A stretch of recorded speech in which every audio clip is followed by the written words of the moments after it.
ज्योतिर्विद देवाशीष पारदर्शी आपण मानक स्वागत करुच्ची यूट्यूब चैनल वृक्ष रहस्य माध्यम मुझे आपण मानक कहबी आसुथिबा 2019 मसीहा किपरि भाव रहिबो मिथुन राशि व्यक्ति मानक जदि ग्रहमान स्थिति देखा बृहस्पति स्थिति रही बिछा राशि शनि स्थिति रही धनु राशि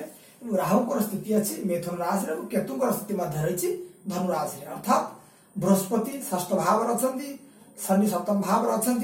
राहु लग्न भाव अच्छा केतु सप्तम भाव अच्छा तेणु मोटामोटी भाव में चारोटी जाक ग्रह अशुभ फलदायक रहे मिथुन राशि आम गोचर में ये चारोटी ग्रह को मुख्यतः भाव धरी था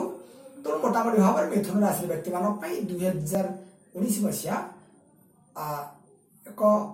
खराब एवं दुख दुर्दशार वर्ष हम विशेष भाव में आप लाभवान हो पारे 2019 मसीहा कौन रशुभ आप मानसिक अशांति रही विभिन्न कथा को नहीं आप मानसिक टेंशन रे शारीरिक कष्ट रही स्वास्थ्यगत समस्या रही पारे कोर्ट कचेरी लिटिगेशन स्वास्थ्यगत समस्या रही पारे 2019 मसीह वैवाहिक जीवन में छोट मोट धरण डिस्टर्बांस जो विवाह होनी विवाह क्षेत्र में अहेतुक विलंब हो पारे आप शिक्षा कारक ग्रह षष्ठ भाव में अच्छा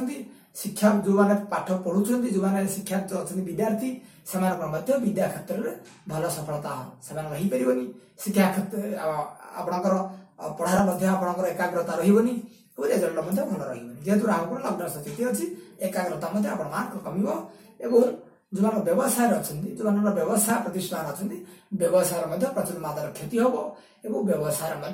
लाभ हबार संभावना बहुत कम रही कौन रही प्रतिकार शनि को प्रतिकार करूँ प्रत्येक शनिवार शनिकर मंदिर जातु निष्ठार सहित शनिकर पूजा करूँ एवं ता सहित बृहस्पति प्रतिकार करेंगे किपरि भाव करेंगे प्रत्येक गुरुवार दिन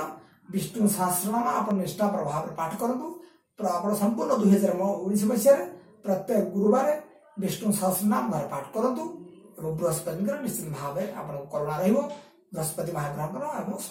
जहाँ भी नेगेटिविटी रही बृहस्पति महाग्रह कारण से रोग हो शनिकर आप प्रत्येक शनिवार शनि मंदिर जातु शनि के दर्शन करूँ निष्ठा सहित शनि